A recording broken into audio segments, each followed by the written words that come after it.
Today's Wednesday, July 15, 2020. Coming up on Roland Martin Unfiltered. Folks, a lot of things happening when it comes to Congress. Will they extend unemployment benefits in the age of coronavirus? We'll talk about that with Congresswoman Yvette Clark of New York.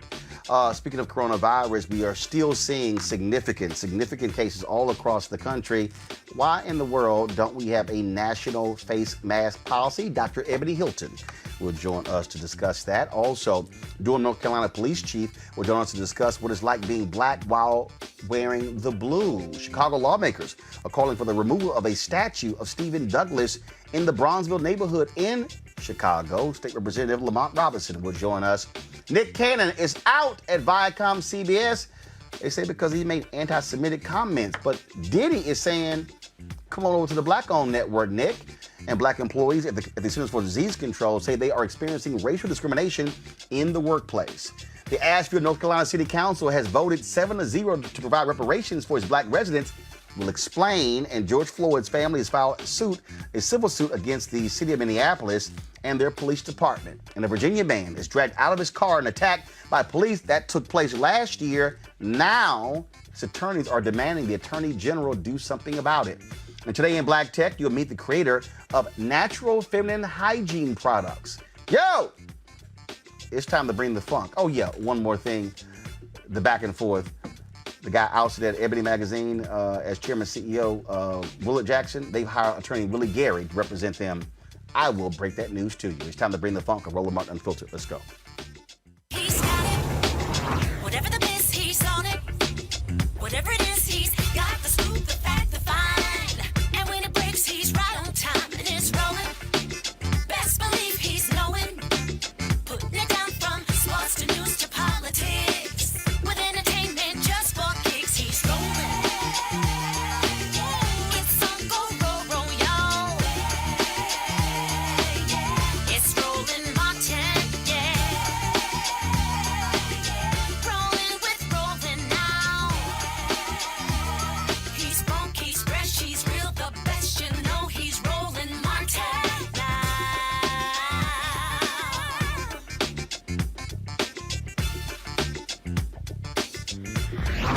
Martin. All right, folks, some breaking news. I obtained a letter sent just actually a couple of hours ago to the new owners or the company that controls the debt of the company that owns Ebony Magazine. They have hired, remember last week we told you, Willard Jackson, who was the chairman and CEO, was removed from that position by Jacob Walthour, who leads the company Blueprint, which took over the debt of Parkview that actually lent the money to CVG, which allowed them to acquire Ebony Magazine. I know it sounds complicated, but they removed Willard Jackson from that position. Willard Jackson has now responded. He has hired attorney Willie Gary, represent him. Go to my iPad, please. This is a letter that was sent by Willie Gary to Jacob Walthour with Blueprint Capital Advisors to Parkview as well. He says that my firm represents Ebony Capital Partners and Robert Shoemake is 49% owner. As you are aware, Ebony Capital Partners LLC became the owner of the majority in interest of Ebony Media Holdings LLC upon acquiring such interest from its previous holders, CVG Group LLC. They claim that the folks with Blueprint wrongfully removed Willard Jackson from his position as CEO. In fact, this is what they said here. Mr. Walthour, you came on the company's board in May 2020, declared yourself the chairman of the board, and removed Mr. Jackson as an officer and director of the company on July 5th, 2020. This removal was publicized in a press release. In addition, your interview on the Roland Martin Show smeared Mr. Jackson's business judgment and cast doubt in the public's mind as to my client's ownership of the company. Your actions are in direct violations of the company's governing documents, create a conflict of interest, and contributed to lenders' liability for borrowers' default, and involve slander and libel against Ebony leadership and Mr. Shoemake, indicating a potential malicious intent on your part. Now, let me explain. You might be hearing these different names. So here's the deal. Parkview Capital was a company out of Houston that provided the funds for CVG Group, which was led by Willard Jackson, as well as Michael Gibson, to acquire the assets of Ebony Magazine. Then Blueprint took over the control of Parkview's assets when they ran into financial distress. Now, according to a deal that was struck, that Willard Jackson and Michael Gibson sold majority interest of Ebony Media Holdings to Robert Shoemake out of Detroit.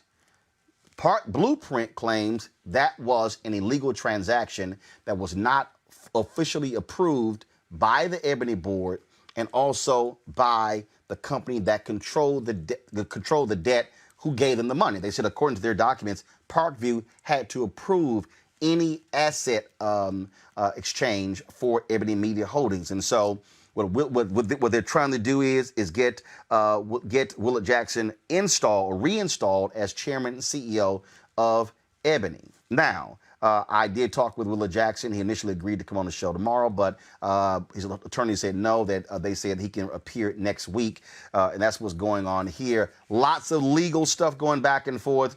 We're going to have a real quick conversation with our panel. A. Scott Bolden, former chair, National Bar Association, PAC. Robert PATILLO, executive director, Rainbow Push Coalition, Peachtree Street Project, also an attorney. Dr. Niambi Carter, Howard University Department of Political Science. Scott, I want to start with you. Obviously, whole lot of legal stuff going back and forth. The real issue here that they have to deal with is who actually owns Ebony. Was that transaction with Robert Shoemake, was it a legal one? Did it have to be approved by Parkview? And that's what they're sort of going back and forth here with all this drama. Well, there's certainly several controlling documents here, corporate documents, but the bottom line is who controls the company, who controls the stock, and what percentage of the partnership do each of these companies and individuals in these companies own and control. So you're going to have to cross-reference and look at several documents to determine whether Shoemake had the right to be installed. I don't think he was probably self-installed. Well, no. Shoemake wasn't installed. Shoemake wasn't installed. It was Jacob Waltauer took over as chairman of the board when they ousted Willard Jackson. Willard Jackson. Then they discovered this so-called sale to Robert Shoemake, right. And it's a whole bunch of stuff going back and forth. In fact, well, it won't be unraveled anytime soon. No.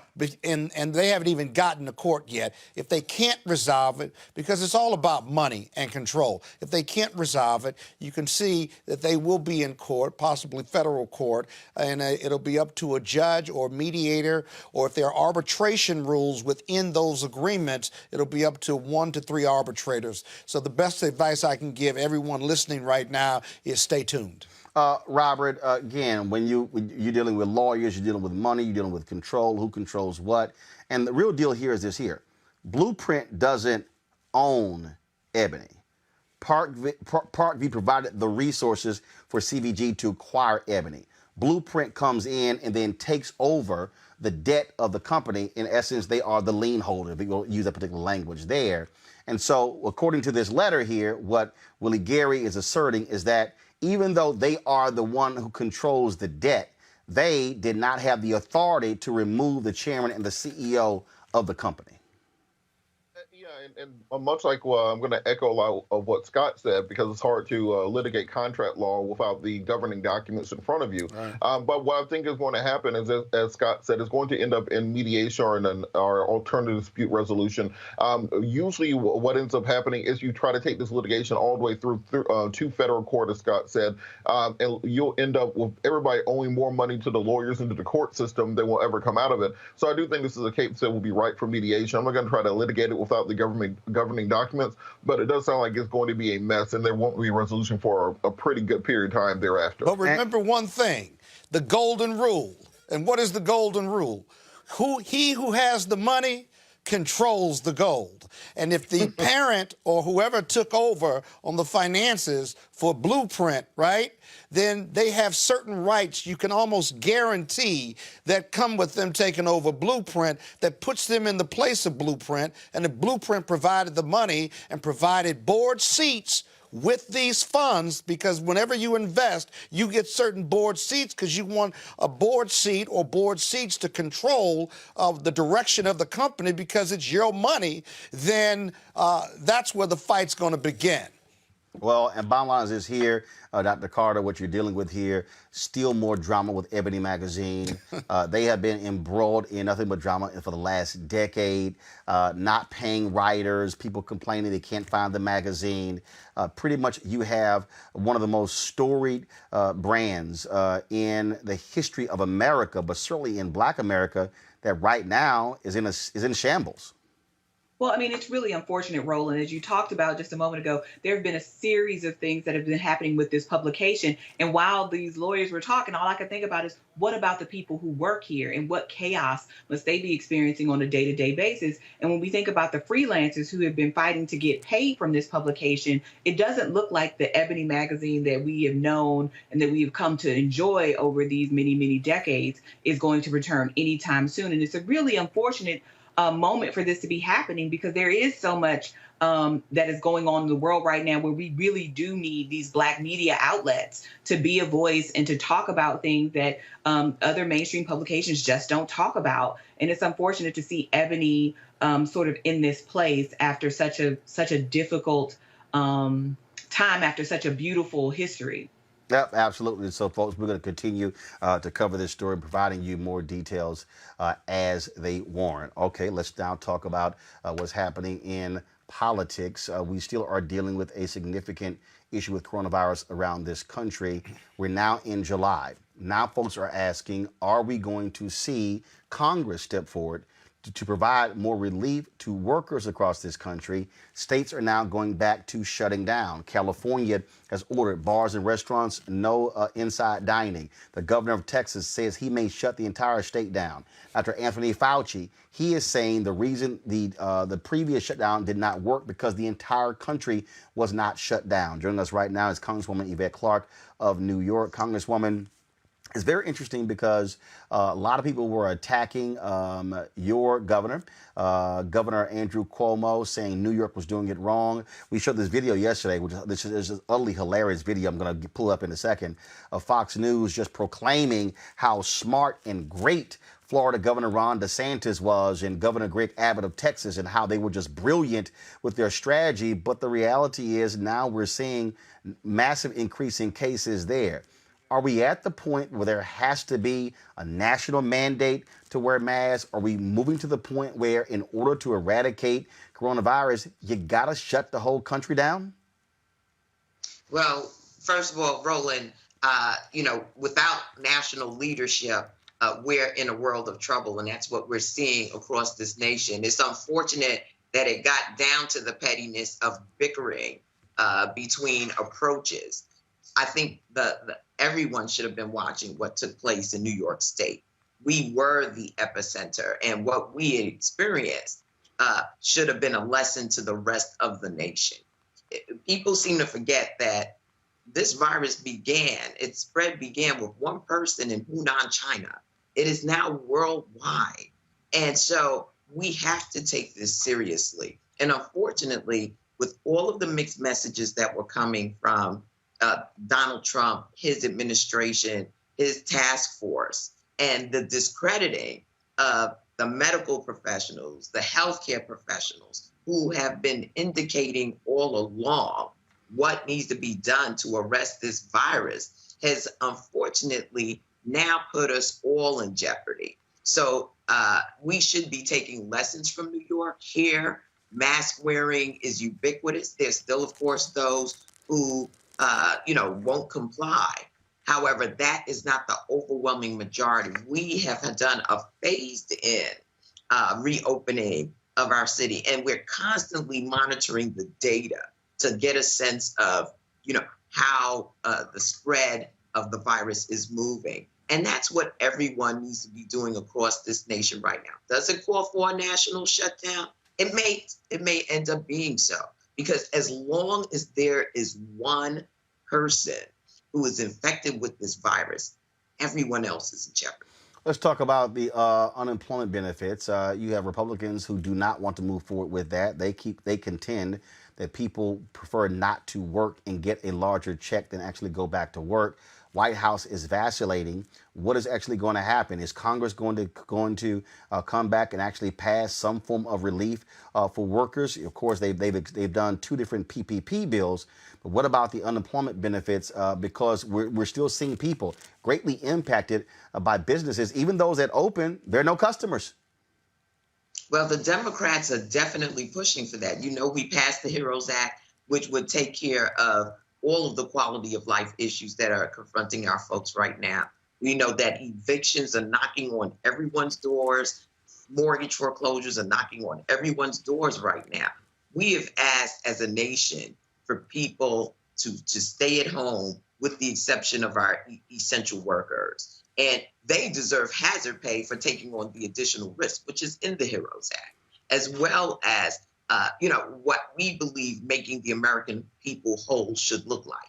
And that is extending benefits, unemployment benefits, doing another direct payment to families, making sure that rent and mortgages are paid by the federal government as a way of saying thank you for being compliant with the stay-at-home orders that have been nationwide.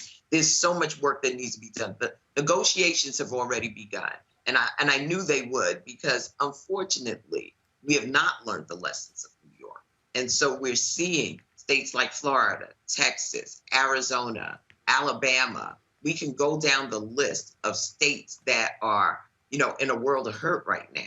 And it's unfortunate because, again, we should have been doing more in the realm of public health as opposed to the economy in order to get the economy back. We're going to have to extend a lifeline to the American people. There's no doubt about it. Like I said, the negotiations have already begun. And now that the southern states and some of the other states that did not see and understand what this pandemic held for them are facing the same types of distress that we saw here in the Northeast, New York, New Jersey, Connecticut. I think those members of Congress who have been poo-pooing the fact that we needed to do another HEROES Act are now far more open to the idea, and those conversations are taking place. We have to do it before we go out of recess in the House of Representatives and the U.S. Senate. So those conversations are picking up as we speak. All right, then. Congresswoman Yvette Clark, we appreciate it. Thanks a lot. Thank you. All right, folks, we talked about what's happening with COVID-19 and how these people are still stuck on stupid. Folks, Alabama breaks its record for most deaths in a day. The governor of Oklahoma, he has tested positive for the virus. And remember, he was the one last month who tweeted, "Hey, packed restaurant, y'all come on out." Walmart now says it will now require all customers to wear masks at all times. And y'all love this here. Peter Navarro, who handles trade for Donald Trump, writes an op-ed attacking Dr. Anthony Fauci. Then the White House says that Navarro was acting on his own accord. The LA Times, though, is reporting that Donald Trump approved of the attack on Dr. Fauci. As of today, there are 3.48 million confirmed cases of coronavirus in the United States. Just a few moments ago, I'm going to try to leave that graphic up, folks.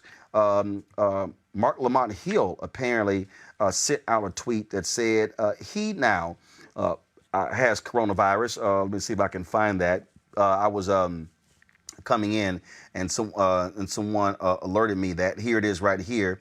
Go to my iPad. I've been fighting COVID-19 this week. It's been tough, but I'm managing and self-quarantining. Please wear masks. Please observe social distancing. Please stop sharing conspiracy theories and bad science.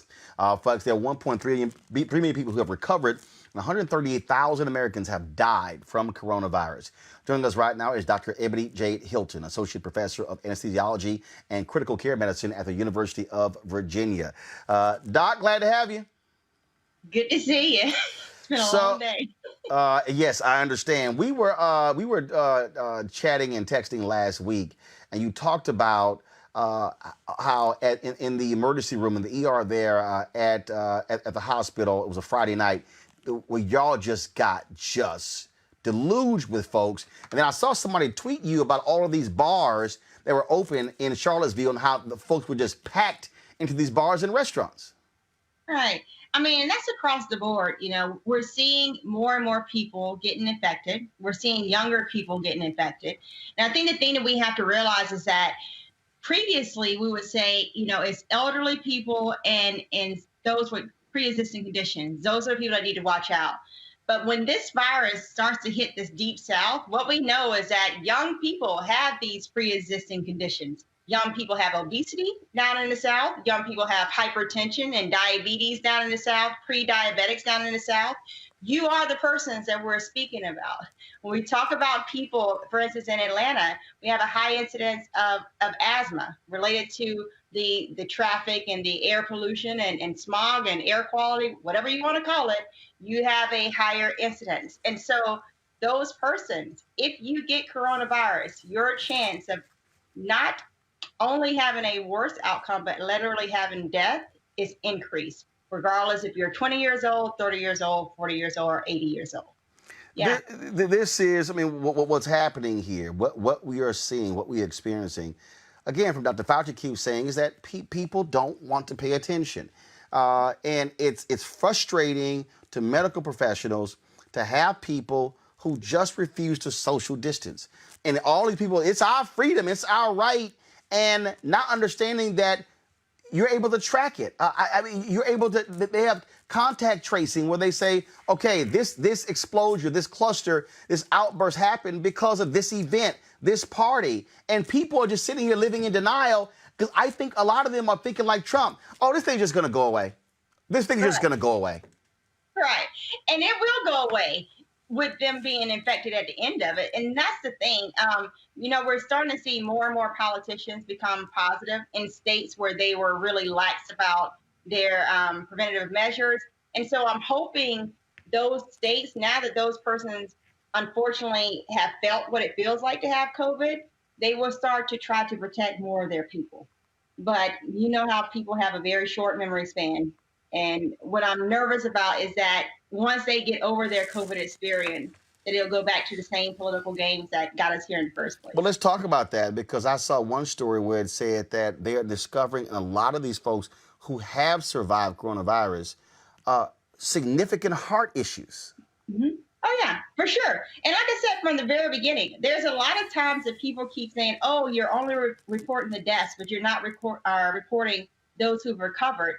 And we can talk about the percentage that have recovered. Yes, in the United States, we have listed 92% of those who have closed cases now have recovered. But in that recovered group are people that have had massive heart attacks, that have had massive strokes, that have had limb amputations because they had blood clots in their legs or their arms. There are people who are now on permanent dialysis because they have renal failure, permanent use for oxygen because they have scarring of their lungs. So yes, they are recovered, but their life will never be the same. And that's what we have to keep in mind. And that point that you just made right there, I think is critically important, because again, when I look at the critics, the critics of the shutdown, they keep saying, well, you know, this state only has X number of deaths and X number of deaths here, but it's the continuing health issues that people have who have contracted coronavirus.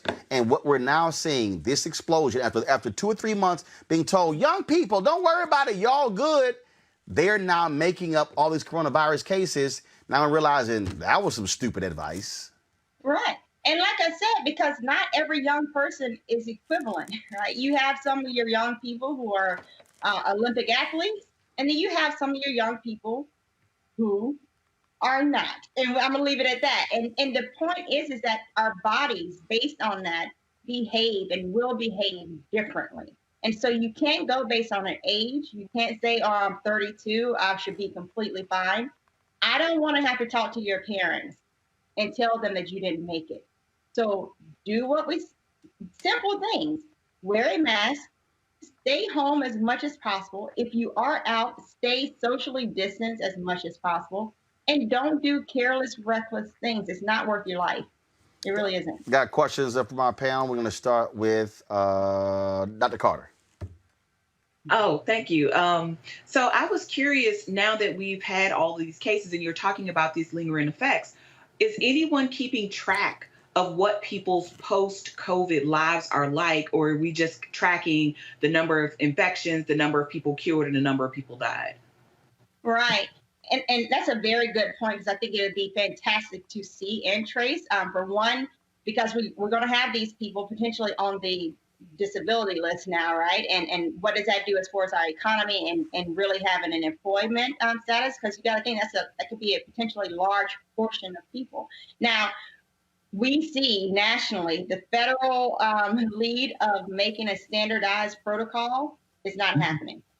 Even within states, we see that different hospitals have different strategies of testing and the way they're approaching things. So, yeah, it needs to be, but is it in place right now? No. What we currently know is that still not all states are even reporting common, simple things like race and ethnicity. In fact, in Texas right now, only 9% of the cases have a race or ethnicity tied to it. 9%. And they're in a major hotspot right now. So yeah, that type of data I think is going to lag for quite some time, unfortunately. Scott. Hey, Dr. Hilton, Scott Bolden here. The complexity of this disease that I've read about is enormous. It's more than just a respiratory disease. I've read where it can trick your immune system into attacking your body and your organs. We see where we have heart failure. We have people and their limbs are being affected by this, whether they survived or not. Does the complexity of this disease mean that we're further or closer to developing a vaccine, or does it make it more difficult to develop a vaccine sooner than later?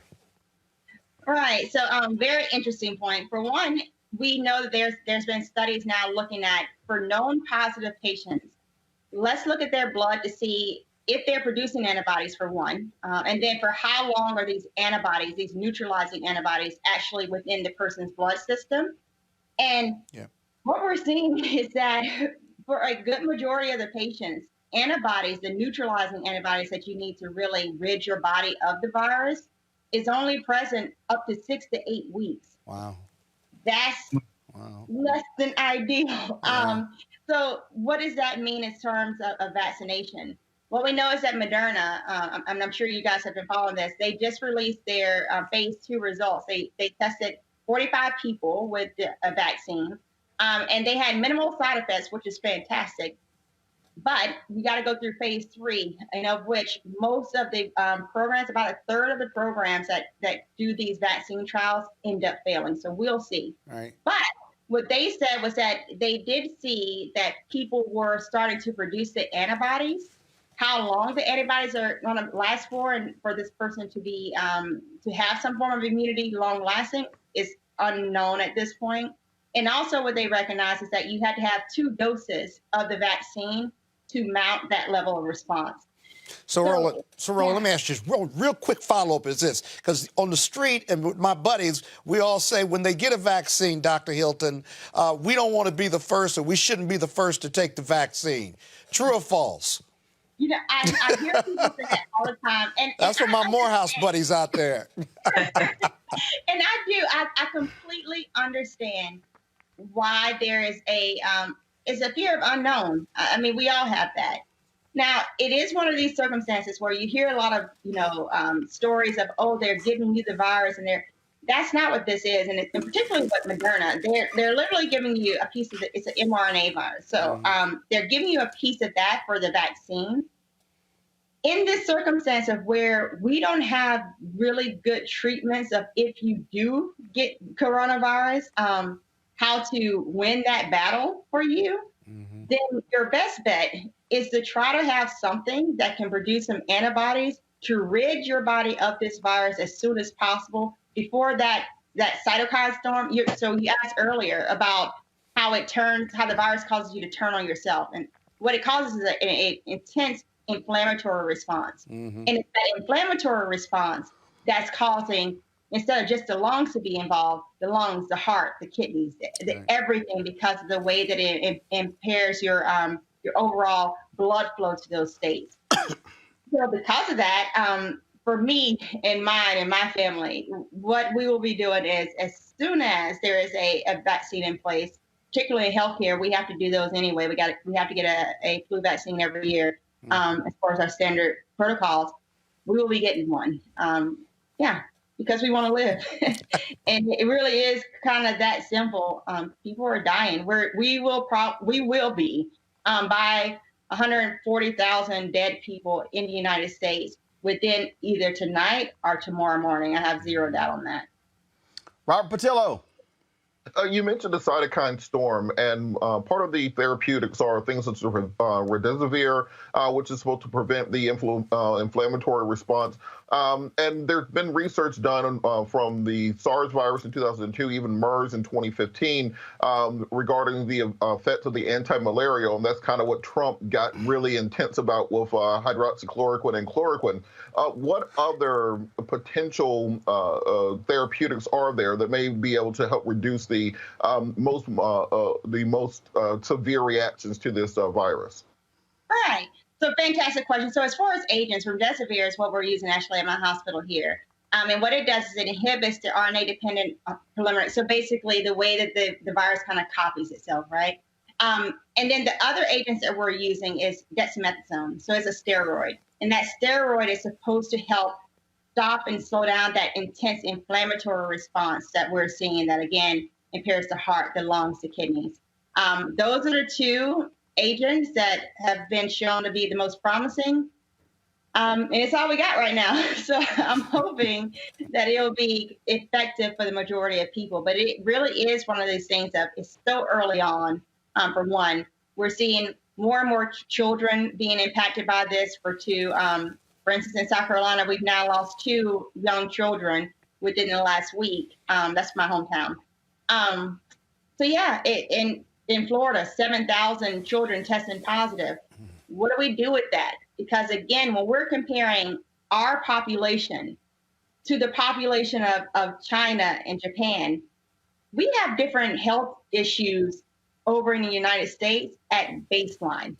We know hypertension, diabetes, obesity, it lives in our country, where it's not as prevalent in other countries. So we can't look at their outcomes and think we're going to be the same. We have a hill to climb. And I'm hoping we can just stay off of the hill altogether.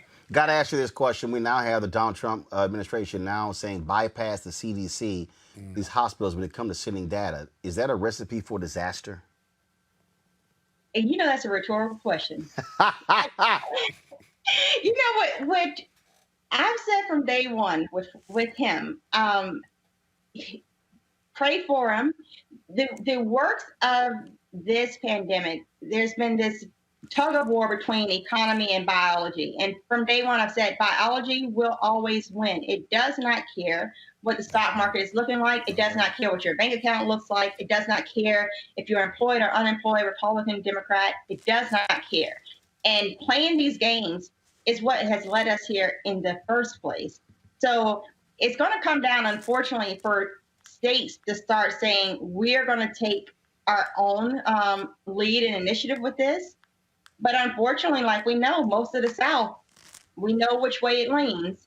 And we are now starting to see that more and more. Those states that have certain leadership in place are having skyrocketing cases, like in Florida, where we have an increase of 1,300% in their positive cases, 1,300 since reopening.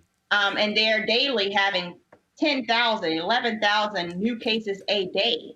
So this is not good, especially in a retirement state. We know that there's the elderly population in those areas, and many, many people have the potential to die. Well, and you talked about those state measures. Virginia Governor Ralph Northam tweeted this today, breaking: in the absence of federal action, Virginia has just become the first state in the nation to adopt enforceable workplace safety standards for COVID-19. Workers should not have to sacrifice their health and safety to earn a living, especially not during a pandemic. The fact that we have not had those, here we are in July, that, again, speaks to why this continues to be a problem. People open up, and then all of a sudden, folks go back into the workplace, and you don't have enforceable standards to protect folks. I mean, one of the things that we've done, and we practice social distancing here where we, you know, a worker in this room, worker in this room. We actually changed our control room, moved desks much further apart. We wipe everything down. We spray. Folks in the control room wear a mask. I don't wear a mask when I'm doing the show, but I'm the only person out here. And so how we keep, but again, you got to have some damn leadership from the top. That's the fundamental problem. Right. And also, I think we're doing the nation a complete disservice because there hasn't been a clear message to employers even to say this is how you can structure your small business in a really clear and concise, consistent manner. You know, these are some options for you. And regardless if you're in Virginia or you're in Texas, those options are the same. The virus is the same in every state. So we need to be clear. I think the medical community is trying to be, and that's why with Trump, you know, trying to belittle and dismiss Dr. Fauci, who at this point has been the most vocal and the most trusted medical leader in our nation, that is negligent, and that it starts to make people doubt the process that can literally keep them alive, and that has to stop. All right, Dr. Ebony J. Hilton, go get some sleep. I know, I'm tired. Always glad to have you here. We appreciate it. Thanks a lot. Thank you. Yeah, have a good one. All right, thanks a lot. Again, bottom line, Robert, there's no leadership. You don't have leadership at the top. I mean, Donald Trump does not give a damn. The fact that the White House is literally attacking your top expert. Really? That's your enemy. Fauci's now the enemy. What are we in grade school? We're in grade school now. Well, Roland, this is what happens when you see Joe Biden opening up a 15-point lead nationwide. Donald Trump really believes that his only shot at winning is for people to just ignore the virus, to pretend that none of this is happening. He even is retweeting Chuck Woolery. So you have a game show host who is president retweeting another game show host to discredit the leading epidemiologist in the world, saying that everybody is lying to you. So we've entered the twilight zone phase of this pandemic, and the leadership has to come from the state and local level. Even red state governors like Kemp in Georgia, DeSantis in Florida, Abbott in Texas are learning that you cannot just BS your way out of this situation, that the virus is real, and now they're taking those ambulatory efforts to help fix it. It is stunning to me, Scott, to watch them. Peter Navarro, the trade dude, attacks the doctor. If you need any better example of how this administration hates science, this is it.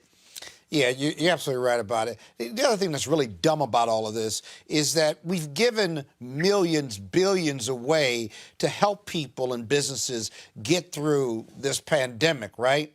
And then you turn around, know that you're not going to, you don't have a vaccine, you know that your numbers are going down, and then you jump the gun. The Republicans jump the gun in these various red states, and the president says, go back to work, put your children in school, and then you see where the numbers are going up because the beaches are open and the bars are open because leadership, however you define it, is telling people, the American people, that it's safe to go in the water and the bars. And guess what? Now the numbers are going up. Nobody's surprised at that. And now they don't want to give any more money to the American people and the American business community because they either don't have it or they believe that it's too rich and enduring. Yet at the same time, you're driving this narrative that you don't care, you don't believe in the pandemic, and so you're causing us to lose money. All of the government funding that they've put out has been a wash and a waste because the pandemic is back. It's like 1A or reset. And by the way, we haven't even gotten to part 2 of the pandemic in the fall and winter, which they have anticipated and predicted. And so it's just really dumb, you know? And they're deaf because they don't listen. They're dumb because they don't comprehend. And it's devastating because 135,000 people have died, right? This is the best argument for Biden or new leadership come November. If you need more than what I just gave you, then you've been walking around with your head in a bag or your head in a hole. Dr. Carter. I mean, I think there's nothing more to say here besides the fact that we know this is what Donald Trump does. Whenever he's losing, whenever he feels like someone is not on board with him or his bad ideas, he tries to discredit. He tries to manipulate the public into thinking that all of the institutions that are here to work for you, if it's not the CDC, it's, the CIA or some other organization, they're all here to hurt you. And I'm the only person with the absolute truth. And I think it's unfortunate that you have real professionals who actually care about the public health having to work with an administration like this one. And I think what we're going to see is this sort of anti-science drum that Republicans have really been beating for over 20 years now is going to bite us in the butt one more time, because as Scott rightly points out, we have more people dead that can fit in FedEx Field right now, and that fits 85,000 people. And that happens because you have people who are more concerned about poll numbers, more concerned about businesses than they are about people. And the virus doesn't have care enough citizens about any who of are that. right along there with them. Absolutely. Absolutely. All right, folks. The attorneys representing the family of George Floyd filed a civil lawsuit against Minneapolis and the 4 police officers who were charged in his death. The lawsuit does not give a specific dollar amount, but seeks compensatory, special, and punitive damages, attorney's fees, and the appointment of a receiver or similar authority to ensure Minneapolis properly trains its police officers. Now, we talk about what's happening with police all around the country. So much attention is being focused on them. In fact, the New York Times has a news story out detailing what took place there, where they have 60 video examples of cops attacking people, attacking protesters. Police say they use proper restraint. The Times reporting says not the case. We also are seeing examples where the St. Louis police chief, for instance, he talked about how morale is so low and how this is the worst that he's seen in his 33 years. We also see folks' retirements in New York City up 400%.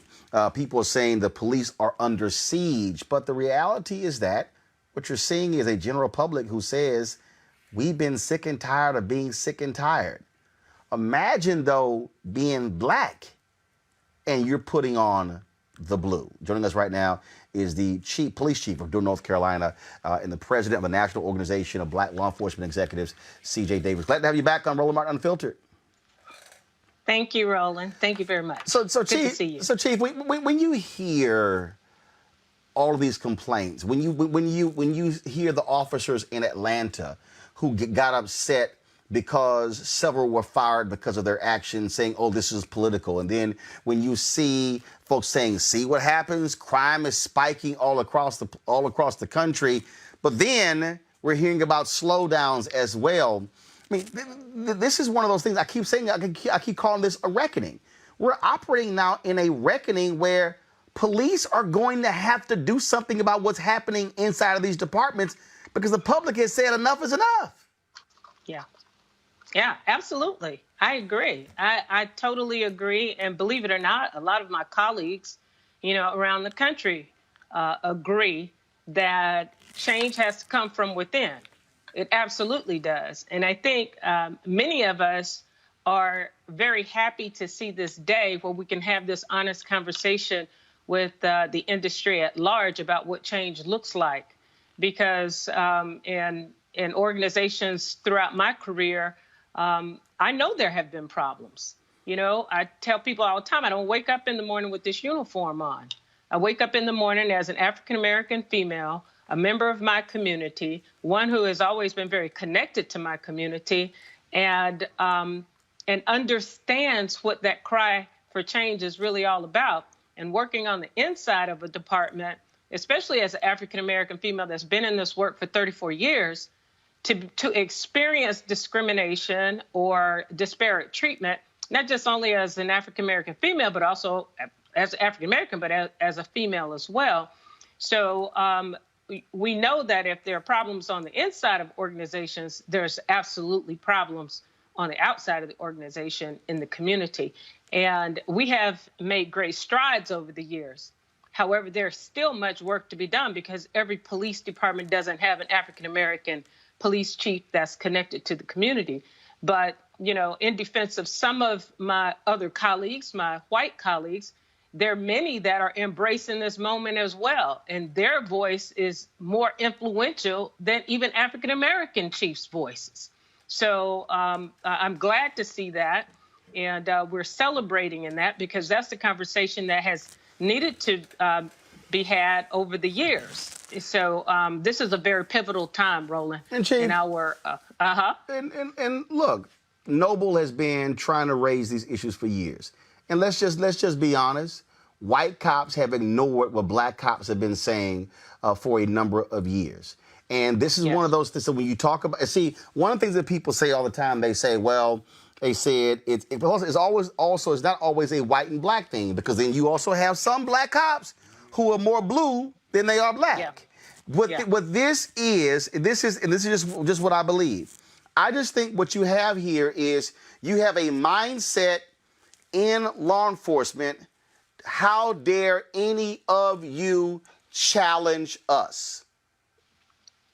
And I believe that mindset is there. When you think of 18,000 police agencies around the country, and when you think in terms of police agencies being able to operate pretty much in a silo, to be able to pick and choose which policies are best for their organizations, and if there is no opposition from the community or no voice from the community about what policing should look like in the community, police departments have a tendency to think they're doing everything right. And, the badge has always been sort of a noble profession, if you will.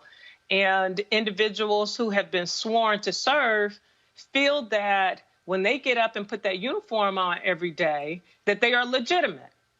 But as we know in the President Obama's 21st Century Policing document, the number one pillar that police agencies need to address is trust and legitimacy, because that's where we've gone off the track and gone in the wrong direction, because legitimacy should be determined by those individuals who are actually receiving the services from police departments, and that's the community at large. Question. So let's start with Robert Patillo. Robert?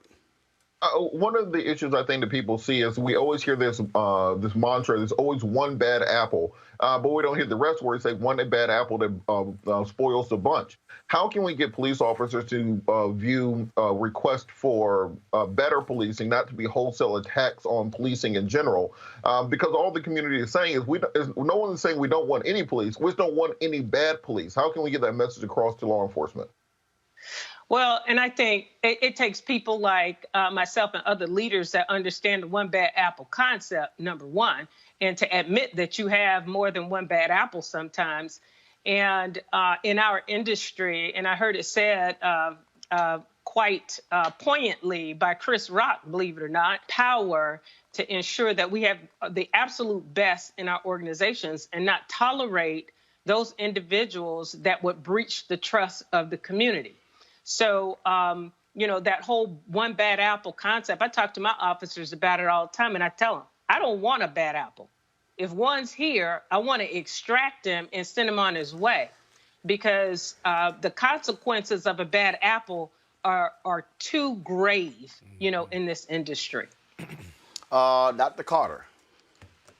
Thank you, Roland. I'm just curious why you think it hasn't been the case that sort of more diversity in police departments have led to or lessened the number of these sort of incidents of death by police, quite frankly, in Black communities. Well, I think because the diversity has to be at all levels of the department. And just because we have more diverse departments as it relates to officers on the street, the philosophy of the department and the values and the mission of the department has to be set. That tone has to be set by the leader of the department. And it requires not just to have African-American chiefs or minority chiefs in place. It also requires that other individuals in the organization in leadership positions are also representative of the communities that they serve.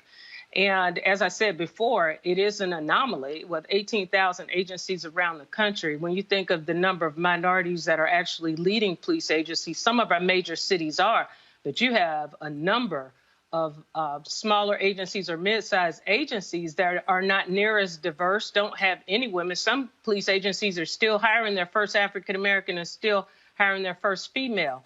So some of what Noble is advocating for is national best standards that force the hand of law enforcement professionals that are leading these agencies to ensure that those agencies are diverse, to ensure that policies, national best standards are accredited standards are rolled out in all police agencies, as opposed to just allowing departments to use policies and procedures like a smorgasbord, picking and choosing what you feel is best for your department. And if there aren't any standards and expectations that are set at a higher level, we will continue to see unfortunate travesties as George Floyd. Yeah, Scott. Thank you, Chief, for being here. I'm A. Scott Bolden. I'm a criminal defense lawyer, and I'm a former prosecutor, and I've been abused by the police over my 58 years of living. My question for you is that in my years as a prosecutor, very oftentimes the mentality has been an us versus them mentality in the prosecutor's office, in the criminal complaint room. When police officers would come in, they referred to the public or those who have been arrested as mopes or dogs or perps and what have you. It's not surprising to me that when they're on the street and they're fighting, quote, the bad guys, and they're peace officers versus police officers, that you have this trust and legitimacy issue that you raised from that report. How do you, as a leader, and any police leader, or any police department, 18,000 in all, rid ourselves of this us versus them mentality? Because we're members of the public that they're engaged with, and I understand you got bad guys. Bad guys are rough, and sometimes you got to get rough with them. I got that, right? At the same time, though, the mentality, kind of how they matriculate, is us versus them. This insular defense called I call it the thick blue line. Can you comment on that and discuss how we rid that us versus them mentality from our departments? Yes, and you know, that's a mentality that has been sort of ingrained in police departments over the years. Yep. That you know, those individuals that go to jail, that's the miscreant in the community. That's the individual that is lower than I am. Yep. And it's no different than how my officers in the past, I've had to have conversations with them about the whole recruiting process. How do you treat an African American person who is coming here to be a police officer, and you treat them as if they're one of the criminals out on the street, as opposed to giving them the opportunity to have a life-changing experience. Exactly. So there is this bias that does exist in law enforcement agencies. And as it was said before, and I can't remember if it was Roland or not, but that exists even with our African-American officers from time to time. So Yes. how I deal with it is I try to let them see me not as the police chief, but as the Black female that's not paranoid about how I feel when I go into a retail store and I get followed around, okay, when I'm out of this uniform. And how I'm treated, even if I get pulled over in another jurisdiction where they don't recognize me as a chief of police. And sometimes, quite frankly, I don't let them know that I'm a chief of police because I'm afraid of what could potentially happen. Exactly. So, you know, I have to be honest in this space. This is a pivotal time in our history. And until we have more leaders that are in positions, because this is just a snapshot, that will be honest enough to talk about the realities and the truths and work towards what change looks like. And I mean meaningful change, not change just to say we check the box, we do implicit bias, we do de-escalation now. We have community meetings and warm and fuzzy kinds of hugs and things. What does meaningful change look like in this industry? And it's going to take a very surgical look, and it has to come from a much higher level than just, you know, communicating through opportunities through the media. It has to come from a federal source. It has to be forced upon agencies around the country. just being humanly decent. Well, I How hard is it to be humanly decent to another human being? Well, Chief, I'll give you an example. And we have this. This has been circulating. This actually happened last year. Virginia State Trooper Charles Hewitt is being characterized as terrorizing this brother named Derek Thompson. So what happened was Thompson gets stopped for a minor traffic violation. Now, one of the officers said, "Hey, I think there are drugs in the car," and they wanted to search. Thompson had his camera rolling. This is what transpired. You can't do that, sir. This officer is trying to unlock my car. This officer is unlocking my car. They just illegally entered my car. And I'm being forcefully removed. Take a look at me. I'm a fucking specimen right here, buddy. Sir, I'm you in have gotten on my last My nerve. hands are up Fucking on specimen. camera. All right? I'm in no threat You're to these gonna get officers. your ass whooped in front of fucking My Lord and hands- all creation. my I'm gonna hands are give up. you one more chance. I'm being threatened. You can bring that with you. I'll I let am you being film threatened. the whole thing. I'm being threatened No, right now. I'm giving you a and I chance. am not doing anything. I'm I feel giving you a unsafe. chance. I feel unsafe.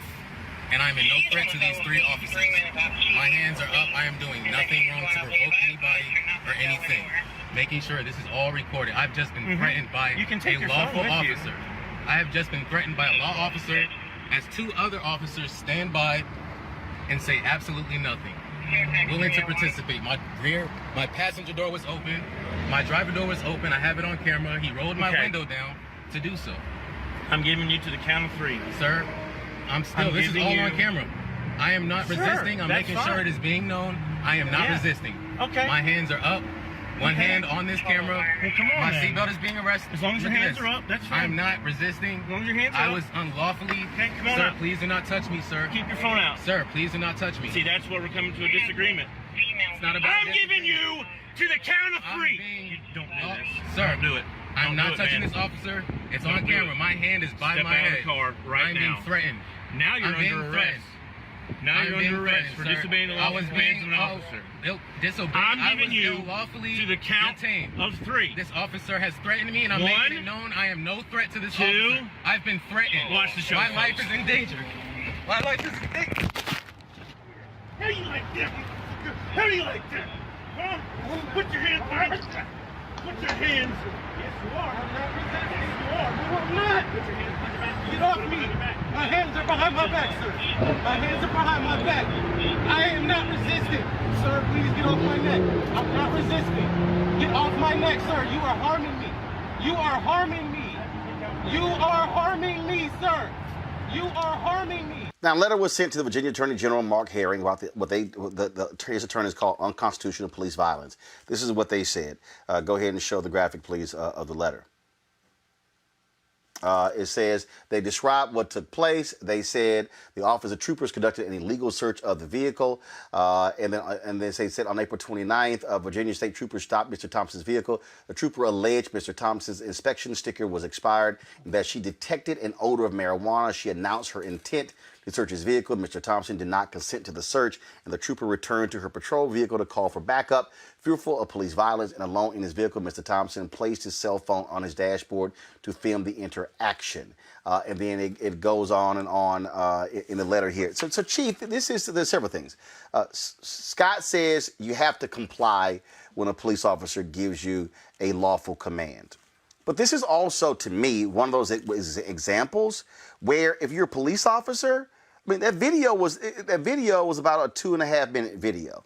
This is where, I'm sorry, if you're a police officer, you want to avoid having to go there. Now, what I found to be interesting, this officer is in his face. The other two officers are quiet, saying nothing.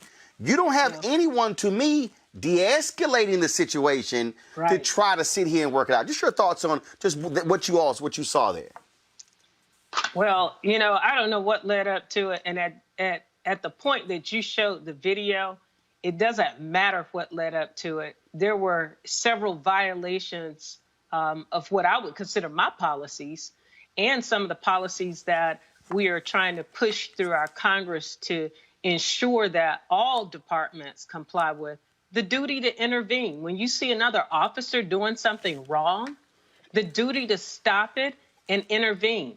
That individual, whether he was about to be arrested for something that occurred prior to these officers getting there, just the behavior, just the actual, manner in which the officer is communicating is so condescending. And it's amazing to me that the driver managed to still keep his cool, even though he may have been in the wrong about something somewhere. He absolutely kept his cool, and it was almost as if the officer was glad to be on the camera. Like, you can't do anything to me. Like, I'm untouchable. And he then actually said, okay, y'all ready to see a show? Here comes the show. That's, again, that's one of those things. And look, I think back to the Sandra Bland case. I think back to that. She was, the officer followed her. And she's thinking the cop is trying to come by, so she just gets over. Then he pulls her over for not signaling. And then he's talking to her, and she's smoking. And then he's like, is something wrong with you? Are you agitated? Are you fine? And the way he's talking to her, and then he tells her to put the cigarette out, which is, there's no law that says you can't smoke in your own car.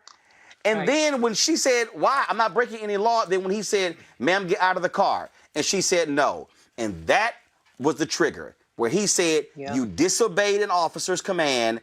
Boom, I can now arrest you. And that's the problem when these officers, when they know the law.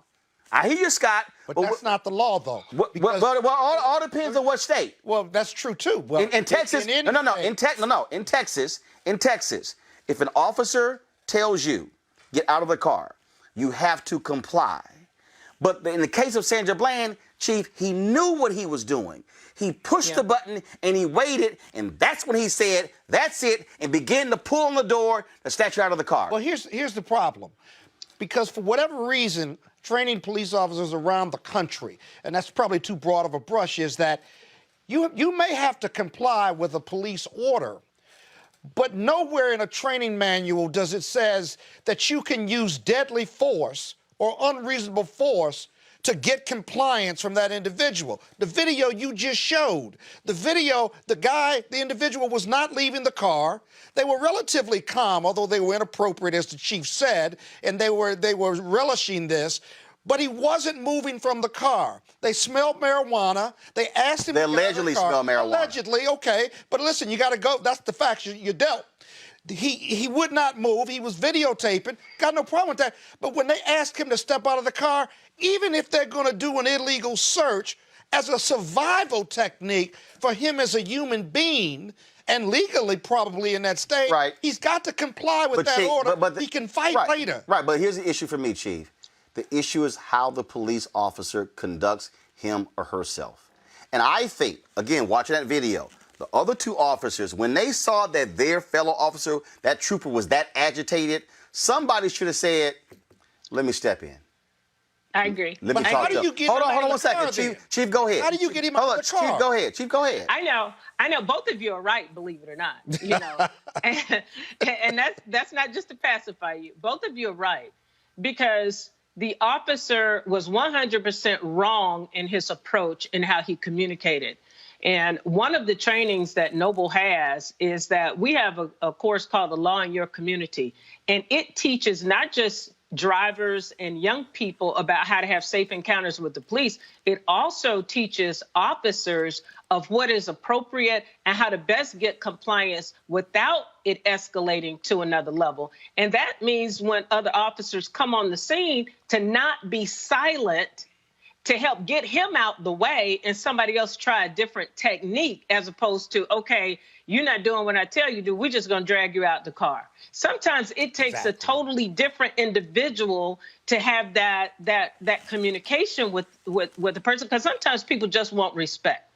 And that's the thing for me, that when we talk about how officers respond to citizens, that is what needs to be dealt with. But you can't use no. Listen, but it can't. You can't use but just remove deadly force. The point I'm trying to make here, Chief, is that you have to. Again, I keep using the phrase de-escalate. We showed a video the other day. It happened in Houston, where they were arresting his brother, and they were like, "Get your knee off his neck." It wasn't on his neck. It was on his back. And at one point, one of the officers says, "Do y'all want to help us?" First, they went, "Hell no." But then one of them went, "Yeah." So they stepped in and they said, brother, calm, brother, don't fight, don't resist. Just put your hand behind your back. We're here for you. We're recording, we're watching the whole deal. And guess this is exactly what happened. It all went here. And guess what? The brother calmed down. He was handcuffed, and then he was taken in, but it was de-escalate. The problem I have with the video is the officer got so agitated. It was like, "You want a show? I'm gonna give you a show." And that's why he immediately put the arm around his neck to drag him out of the car. Yeah. And now you create a problem. Final comment. Go ahead, Chief. Yeah. I was just going to say, I think it moved away from the issue at hand and turned into this tug of war between the driver and that one particular officer. Right. But, and what we do try to ensure that drivers know is that this is the way you properly complain on an officer. I tell people all the time, if you got a problem with one of my officers, I want to know about it. Comply and complain later. Don't try to have that battle in the middle of the street with an officer, because even if he's wrong, sometimes officers' authority and their positions, especially if you got a rogue officer, he can turn that situation into one that could really spin quickly out of control. Yeah. So the safety of our citizens is really important to us in how we train on our Law in Your Community program. All right, then. Chief Davis, we surely appreciate it. Thank you so very much. And thank you for all the great work Noble does. All right. Folks, got to go to a break. We come back. We're going to talk about taking down a statue that's actually on a grave site of a huge slavery supporter. That's going to be quite interesting. Also, we'll talk about black employees of the CDC saying we're facing discrimination. And in Asheville, the city council votes to give reparations to its black residents. Not money, but we'll tell you exactly what they're going to give. And you know how we cover all of these videos, these viral videos targeting Donald Trump? Oh, yeah, we got a few good ones. All of that next on Roland Martin Unfiltered. Now, the virus that we're talking about having to do, a lot of people think that goes away in April with the heat. Very well under control in our country. The people are getting better. They're all getting better. We've done really an extraordinary job. We're going down, not up. We're going very substantially down, not up. And again, when you have 15 people, and the 15 within a couple of days is going to be down to close to zero, that's a pretty good job we've done. It's going to disappear. One day, it's like a miracle. It will disappear. I've got about 22 people right now in this whole very vast country. We've done a great job. We're doing a great job with it, and it will go away. Just stay calm. We're doing great. We have tremendous numbers of cases. Because of all we've done, the risk to the American people remains very low. On a scale of 1 to 10, how would you rate your response to this crisis? I'd rate it a 10.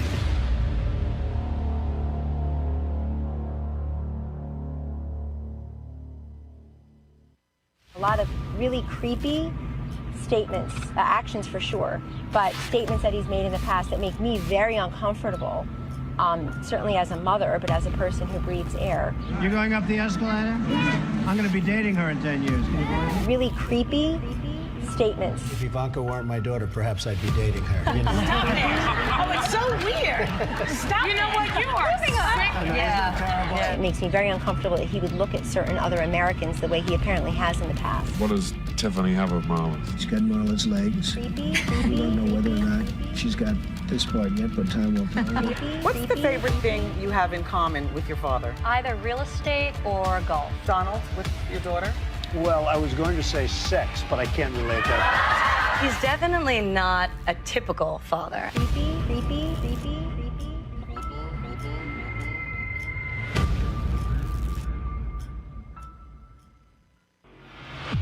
As the sun rose over Afghanistan this morning, 8,600 American troops started their day knowing Russia has bounties on their heads, paying Taliban militants to murder our troops, and the heartbreaking truth that their commander-in-chief deserted them, that he ignored the intelligence report dropped on his desk in February, too lazy to read it himself.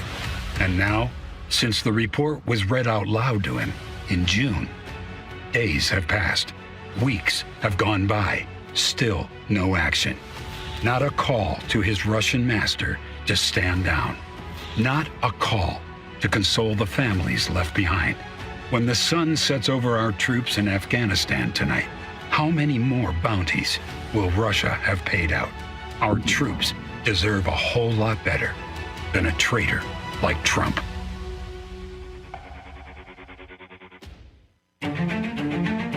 Without liberty of the press, there is no representative democracy, nor individual liberty, nor social justice. Only darkness, impunity, abuse, mediocrity, and repression. When you look at history, the first thing that dictators do is shut down the press. That is why our press was protected by the First Amendment. The free press is the despot's enemy, which makes the free press the guardian of democracy. This fake news charge that is now picked up by authoritarians globally, they're now using fake news as justification for jailing journalists. 262 jailed just this past year. That's a record. A few days ago, I called the fake news the enemy of the people, and they are. They are the enemy of the people. Stick with us. Don't believe the crap you see from these people. The fake news. Fake news. You are the enemy of the people. Go ahead. Fake, disgusting news. And the fake news. A lot of bad people, a lot of fake media. Look at them. Does everybody like the press? No. Do you think the media is fair? Horrible, horrendous people.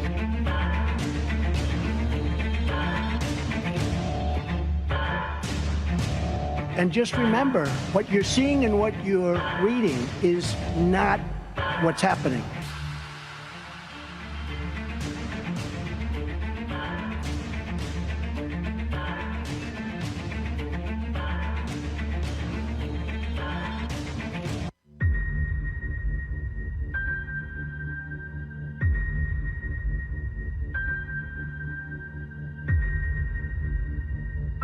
Saudi Arabia provided al-Qaeda with support, financing, and resources that were critical to the success of the September 11th attacks. The Saudi government using school books that teach Arab children to hate Jews and to hate Christians. Intelligence agencies have confirmed Saudi Arabia's crown prince personally ordered the killing of journalist Jamal Khashoggi. Maybe he did, maybe he didn't.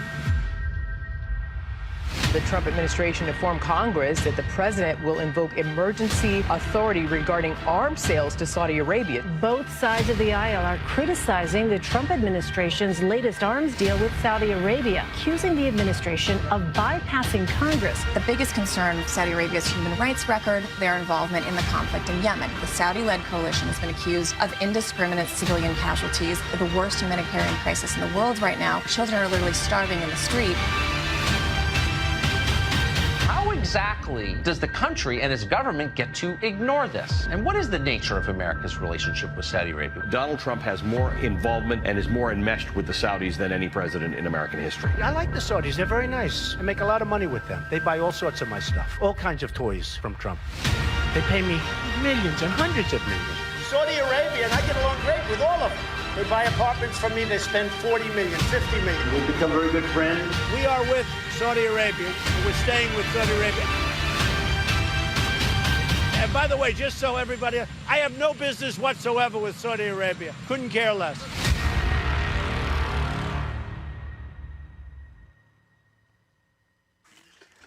All right, Dr. Carter, I'm going to start with you. You look at current polling. I mean, Trump is fading. I still tell people, ignore all polls, ignore what they're saying. But the bottom line is this here. This is a nation that is tired of his nonsense, his lying, and his BS. And Ron Brownstein had a story today showing Joe Biden plus 33 with college-educated white folks. Mm-hmm. Yeah, I mean, look, you can't have a recession and a global pandemic and everything else that's going on in this country right now and expect to win in November. But we know stranger things have happened. I think we should all be careful not to count our chickens before the eggs hatch. But I think it's one of those things that, I mean, it shouldn't have taken all of this for people to see how disastrous this presidency has been. I mean, Donald Trump has done so much that was bad over his presidency that it is this one moment that sort of undone all the many wrongs, like the children being held in cages at the border, and all of these other, the revocation of TPS, temporary protected status for Haitians and others. I mean, like, Donald Trump has done one dastardly thing after another. I mean, having Stephen Miller in your inner circle alone should disqualify you, I think, from being the president of this country. So it's no surprise why he's here. I think it's surprising that he has any support at all. I think that should be the part that surprises us more than anything. What I love about these viral ads, Robert, is that they just let him talk. Everybody keeps saying that Joe Biden needs to come out of his bunker. No. If I'm Biden, this is me. Nope, I'm good. Let that fool keep talking. That news conference yesterday was a joke. Bizarre. It was horrific. But let's understand, the people who are Trumpers care nothing about any of that. They know all that, and it's yes and. So this is why I think Joe Biden does have to come out of the bunker, as he did earlier this week, releasing his climate change plan, releasing articulating his plan for the African-American community, because what's going to have to happen is we are in a country that's going to have 50 million people unemployed, 150 to 200,000 people dead, 4 to 5 million people infected with a disease. That is not great for voter turnout. And low voter turnout, it always benefits the Republican who's running. So Democrats are going to have the duty of pushing up turnout, encouraging people that there is actually hope at the end of the tunnel, articulating what their message is and how they will fix the solutions, and getting people to the polls. You can't simply just depend on winning by default that Trump will beat himself. You're going to have to get those people out there and get them voting. But here's what we're seeing, Scott. I saw the story just the other day, and I'm trying to find it, where Republicans are now upset because they historically had a huge advantage when it came to absentee voting. Donald Trump has trashed mail-in voting so much that it's turned Republicans off. Now, right now in Florida, the Democrats have a 300,000 person advantage with mail-in voting. And so, and even like last night, we saw in Texas. In fact, let me try to find the tweet just to understand what's going on. And I totally get your point, but that was a runoff last night in Texas. And to understand this level of intensity that exists from Democrats, and we have seen this in a number of other races. We are seeing the massive amount of turnout. Dave Weigel had posted a tweet.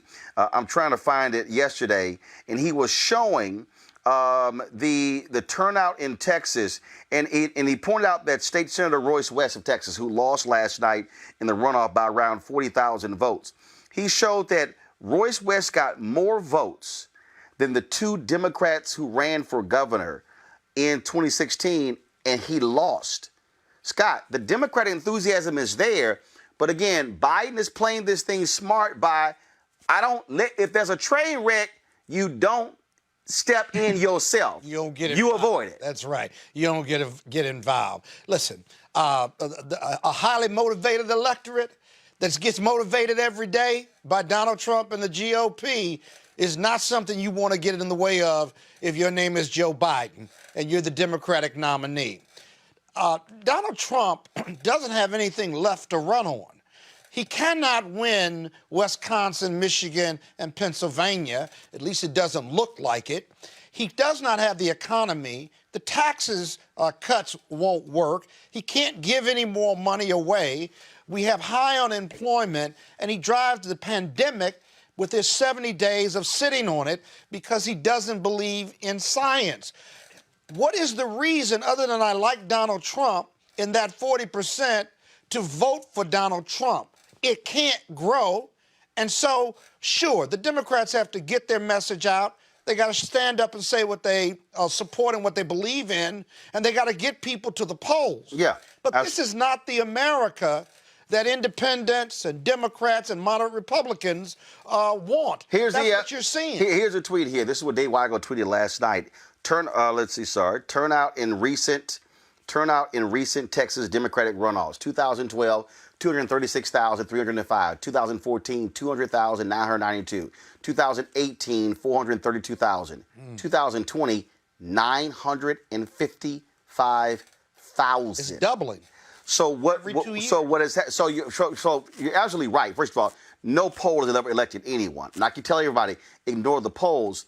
But from a strategy standpoint, if you're Biden, you don't actually waste opportunities, Robert, in July. Right. Let's just be honest. This thing is going to take off September 1st. Right. Okay? So take off September 1st. Now the question then becomes, if you're Joe Biden, what's your strategy? What are you doing when it comes to your rallies or events or whatever? What's going to be your strategy over a period of some 60-odd days? Because if the coronavirus numbers continue the way they are, bottom line is you're not trying to go out there. And Trump is going crazy because for him, he desperately needs those rallies. He feeds off of them. And now the media has nothing. Look, they're not going to cover that news conference yesterday like they normally would. Because the moment he launches into attacks under an official White House event, cameras are going to turn away.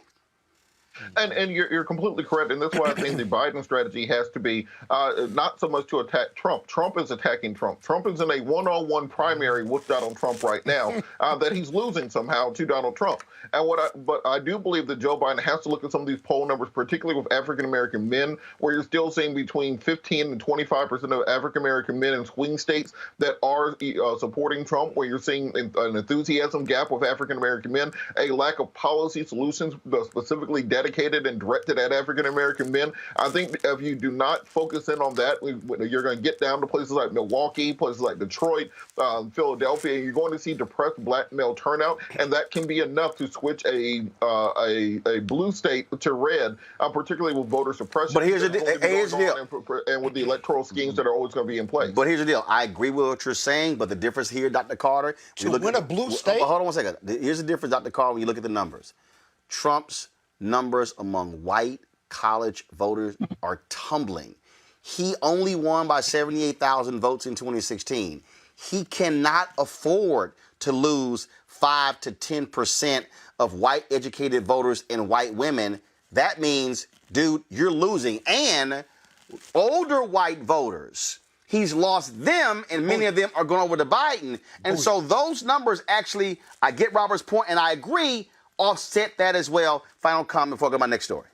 Look, I mean, we all know that elections have consequences, and I think those people who made that choice for Donald Trump in 2016 were hoping that the world was going to continue as it was. But now here we are, and we have 140,000 some odd people that are going to be dead very shortly. We're going to have a country in free fall economically. And look, he basically said, old people are willing to sacrifice you just to keep this country open, so we don't have to admit that we have a problem and that I didn't do my job. So I think these people are finally realizing that when you have a moment like this, you actually need real leadership, and it's not enough to just cast a protest vote because you didn't like the black guy last time, that you actually have to pick somebody because they actually know how to do the job. So I think those people are going to continue to peel off.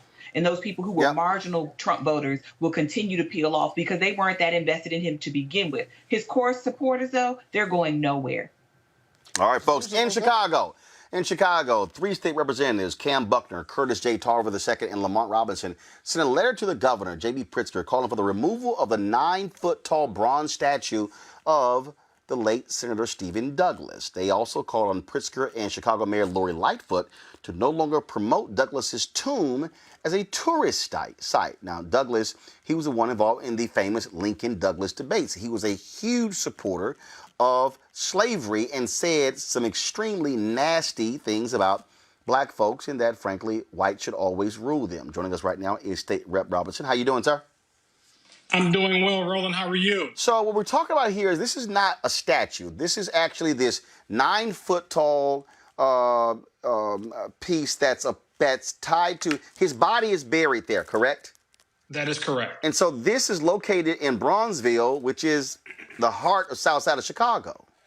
That is correct. So do y'all want do you want all of that removed, or just that that top part that where y'all are saying that basically this believer in slavery is sort of overlooking Black Chicago?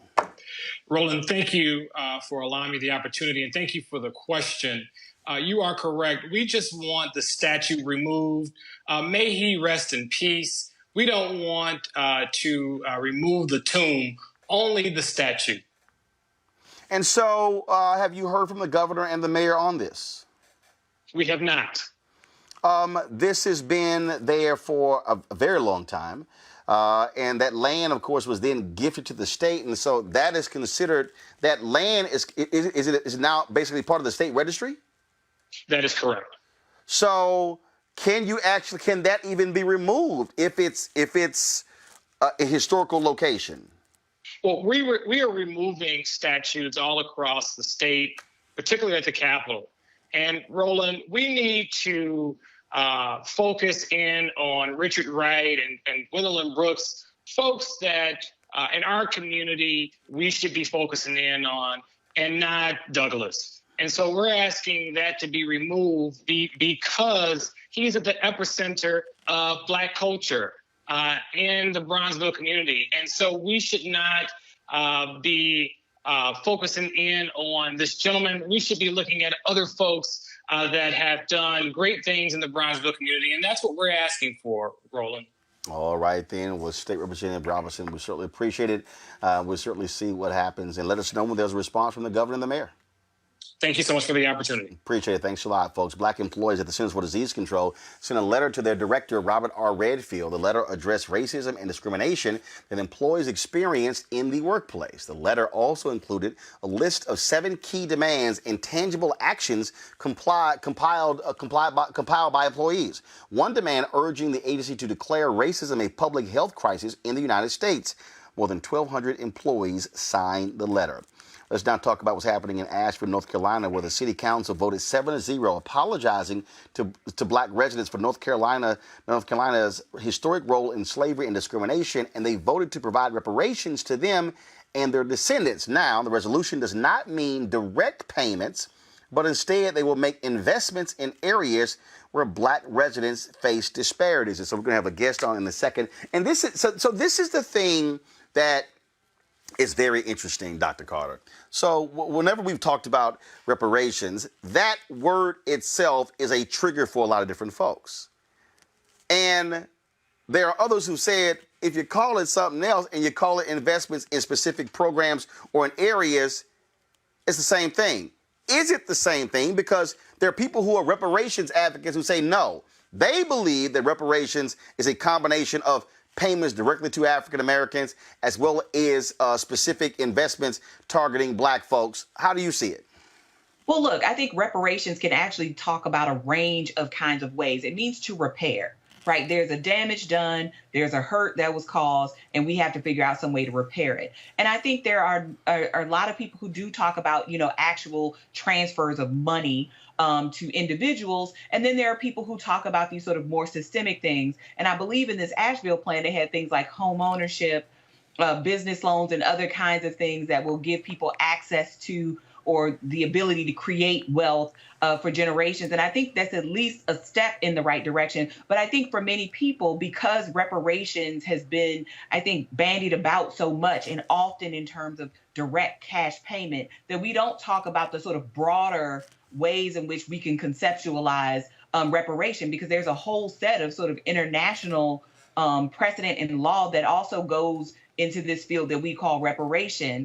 So I think this is not out of bounds. I think for those who only want to see a particular type of repair, this may be less than satisfactory. But I will say that it is for others the kind of systemic types of change that they actually do want to see, rather than these sort of individual, perhaps one-time transfers of cash. Robert, Bob Johnson he had presented this plan, $14 trillion in reparations. We've seen other folks present plans that are specific to what Asheville is doing, addressing the need. How do you see it? Do you think the issue is that if you call this investments to deal with Black inequities, as opposed to using the word reparations, that it's received differently?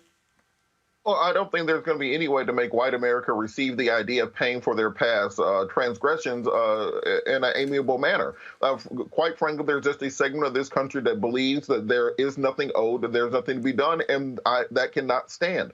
What we've seen over the course of this past summer this summer of activism that is going on is we've been bending that arc of the moral universe in a way that's never been bent before. We have these arguments about Confederate flags for two decades or for decades in the South until people just start tearing them down. We have these arguments about Confederate statues and trying to find middle ground solutions to them. People just start throwing ropes around them and pulling them down. So what is going to happen in America is we're going to be drug kicking and screaming into reparations. We're not going to find a political compromise to it. We're not going to find a moderate solution to it. We're simply going to come to a Kairos moment where the nation is going to have to come to reconciliation with the people that they enslaved for 200 years and then abused for the next 200 years. And I think that moment is closer now than it has been since any point since in the Reconstruction. The issue, Scott, always comes down to money, and the reality is it then goes to what then you do with it.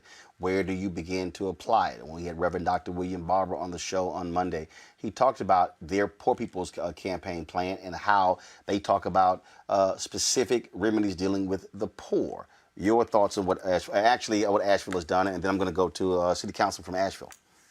Well, I think we ought to make it slightly easier. Why don't we start with an apology for slavery treatment of African In Asheville, they did. In Asheville, Okay. they did. And then secondly, all options ought to be on the table, as my political scientist colleague said, however you define it. The true believers who want to define it as a cash payment, if you're going to be that rigid, that's not going to happen. But the apology and then some type of structured investment for the betterment of our communities of color, whether it's individual or whether it's business or whether it's a collective, certainly ought to be on the table. It'll be interesting when and if the Democrats take over the House and Senate and the White House, whether reparations is going to be a platform issue or not. African Americans will be pushing for that. People that don't look like us will be pushing for that. We'll see how far this party goes with it. All right, let's bring in right now Asheville City Councilman Keith Young, who joins us right now. Councilman Young, welcome to Roland Martin Unfiltered. Thank you. Thank you for having me. So how did this resolution come about? I think, the moment that we're in this country right now, there's a perfect storm. You've got all sorts of issues brewing in the country with COVID-19, and then the death of George Floyd was a catalyst for the largest civil rights movement that we've seen. And I think with all of that going on, activists have been very active in communities all across the country. And activists here have been pushing for this. This is something that I've been pushing for, but it's not something that we would have been able to even imagine 6 months ago. So I think the perfect storm that is in the country right now is what has culminated our city into the moment and thrust us into the national spotlight right now. But is this really any different than for the longest Reverend Jackson and others who call for a Marshall Plan, a massive investment in black communities? And again, because as I look at what you're talking about here, when you say the investments you're going to make, that's what it sounds like. Yeah, there could be similarities. I think, overall, there's this concept of the American dream that, everybody can have life, liberty, and a pursuit of happiness, even though Black Americans have been denied that. When you look at a systemic issue such as, employment, criminal justice issues, home ownership, overall equity, creating generational wealth, it's a systemic issue that deserves it's a complex issue that deserves a fix that is going to be perpetual.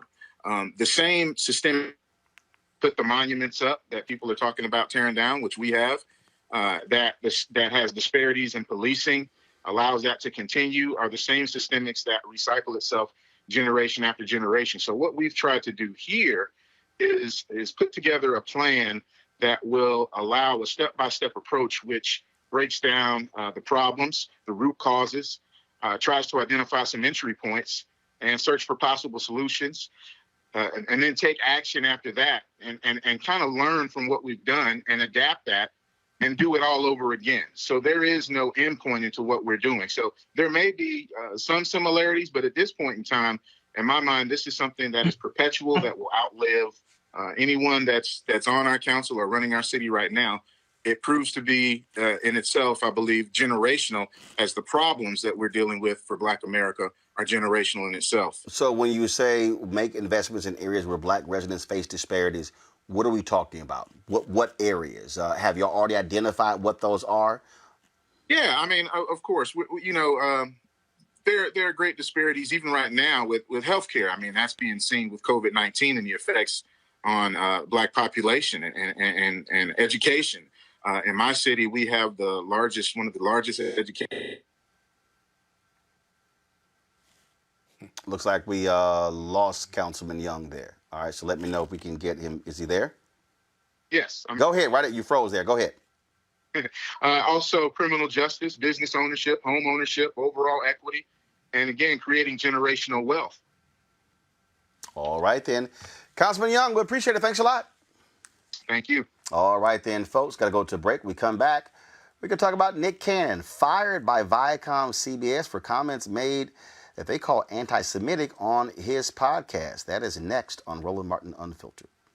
You want to support Roland Martin Unfiltered? Be sure to join our Bring the Funk fan club. Every dollar that you give to us supports our daily digital show. There's only one daily digital show out here that keeps it black and keep it real as Roland Martin Unfiltered. Support the Roland Martin Unfiltered daily digital show by going to RolandMartinUnfiltered.com. Our goal is to get 20,000 of our fans contributing $50 each for the whole year. You can make this possible. RolandMartinUnfiltered.com.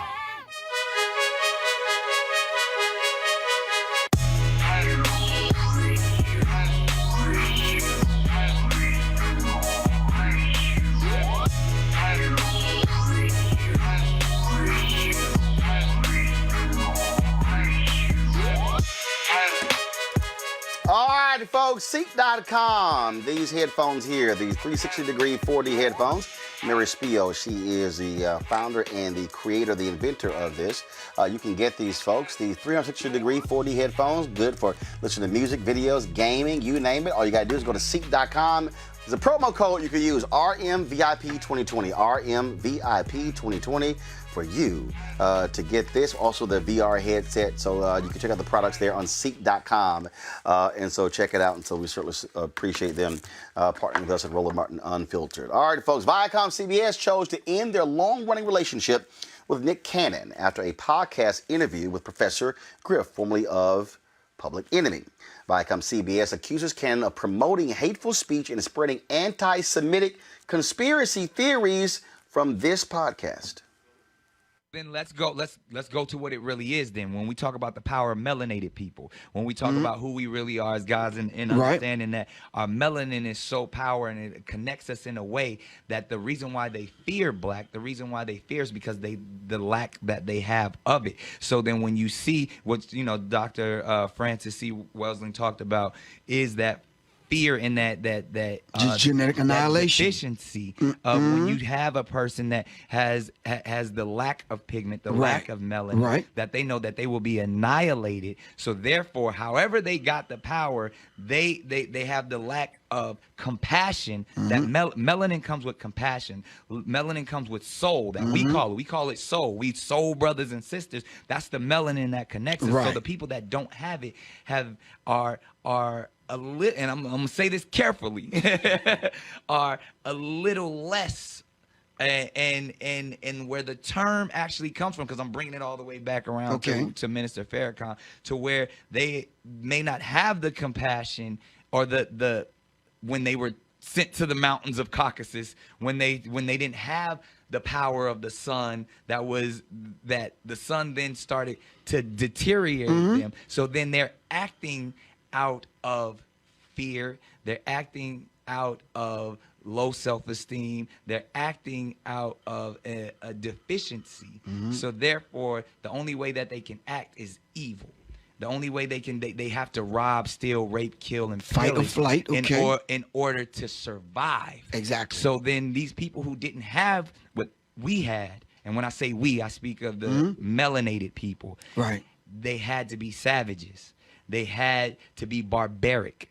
Because they're in these Nordic mountains. They're in these rough, torrential environments. So they're acting as animals. Right. So they're the ones that are actually closer to animals. They're the ones that are actually the true savages. And then they built up such this I don't want to say warrior, but they built up such this conquering barbaric mentality. Now, it was more than an hour-long podcast. Cannon later took to social media and said this: anyone who knows me knows that I have no hate in my heart, nor malice intentions. I do not condone hate speech nor the spread of hateful rhetoric. We are living in a time when it is more important than ever to promote unity and understanding. The Black and Jewish communities have both faced enormous hatred, oppression, persecution, and prejudice for thousands of years, and in many ways have and will continue to work together to overcome these obstacles.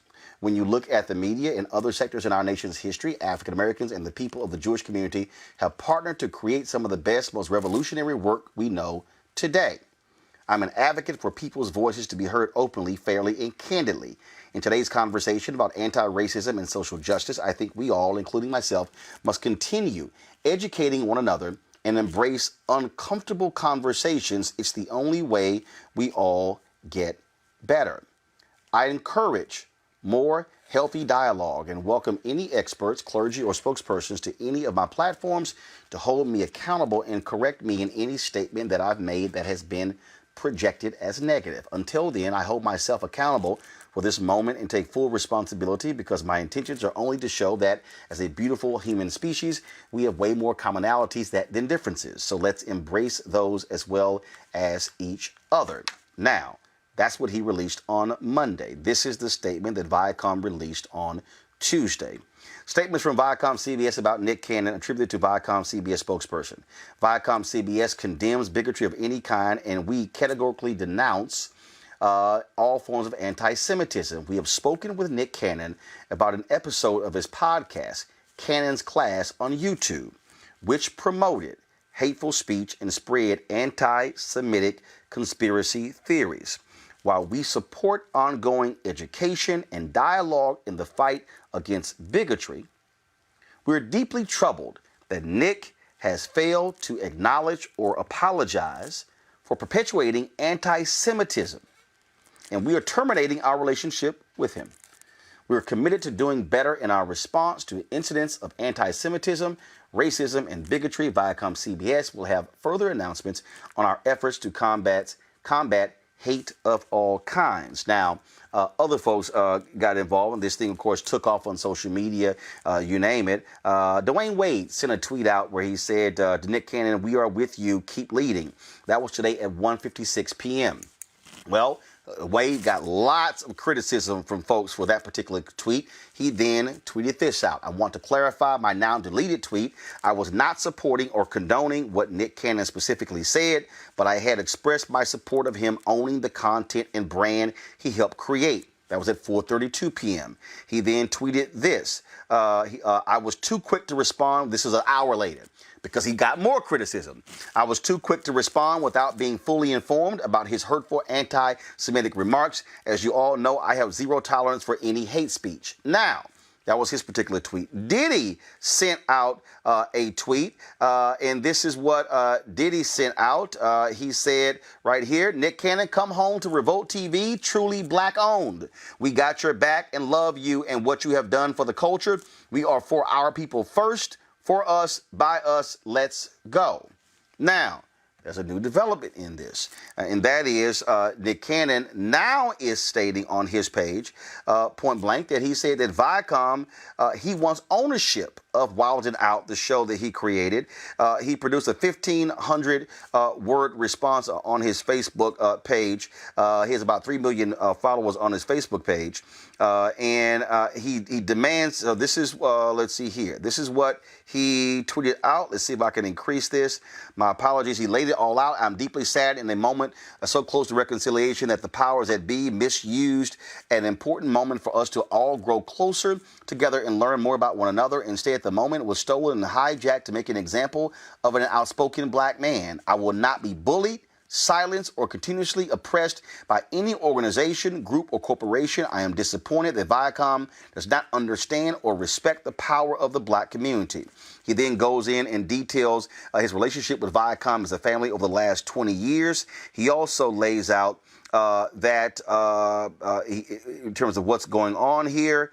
And then you also, of course, have him operating as host and executive producer of The Masked Singer. Now, no word on whether or not that's what's going to happen there. He also has a daily talk show host, then has a daily radio show. No word on any of those. But he also is now demanding that Viacom CBS give him ownership of his show, wilding out, saying it was swindled from him. Panel, take it away. Your thoughts on all of this. Scott, I think you want to go first. Who wants to go first? Who wants to go first? Who wants to jump in this mess first? I think ladies first. Okay. Well, I would say this. I think this was I love you. No, you don't. Yeah. I think this was I think this sounded like, 90s hotepery all over again. There was nothing new that had not been said before. And I think one of the things that Nick Cannon is quite clear about the words he uses. He's not a boy, despite his boyish looks. That is a almost 40-year-old man and a father and, a college graduate. So, Nick Cannon was very aware of what he was saying. I think the issues of his ownership of his content is a separate issue from what he said. I think what he said was ill-informed. And unfortunately, for many, there is a desire and a yearning for knowledge and to want to understand why the world looks the way it does and why it's unfair to Black people. Unfortunately, sometimes people get led astray, even though it's in a book. I always tell my students, be skeptical. How would somebody know this? How would they get to this conclusion?